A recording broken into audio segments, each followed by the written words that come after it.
Hi, my name is Julian Selms. I'm a constable at the RCMP here in K Division, Alberta. I'm here to go through a walkthrough using the principles of crime prevention through environmental design and target hardening of a property to show you some of the things and some of the good practices that are already being done and what we can change in a property to make it less likely for crime to occur. It's important that even when you're home, keep your front door locked if it's not being used. This door and its two sides have lots of light, which is great for the homeowner, but a question you want to ask yourself is about this lock and about this plate right here. This plate is being reinforced. If you use ideally 3-inch screws here, that makes it much more difficult for someone to take this plate away. And when you're going through a door, what's happening is this piece of your deadbolt is what's keeping your door in place. So if this is reinforced, it makes it more difficult for this to be ripped off. And that's what happens when people kick in doors. This whole piece here becomes weakened and will eventually fail, and that's how they get in. So let's look at this deadbolt.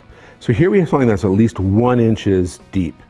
That's important because sometimes you have doors, and I've seen many doors, where the deadbolt only goes about that far deep and barely catches the lip of the frame. In this case, again, it's very easy to defeat this.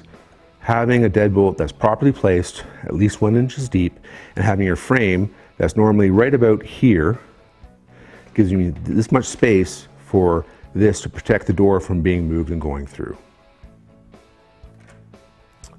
Now, as we come to this garage door and we look at the door, this is a normal standard door most people would install in a side house or a garage. So what there's missing here from a sense of what could you do better, we don't have a deadbolt.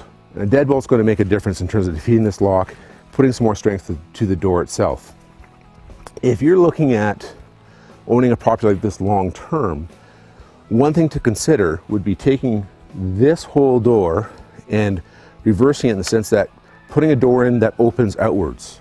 So if someone were to try to break into this property, they're going to try to defeat the door by kicking it through, and the only thing that's holding the door in are the locks here and along here, which is where your hinges are.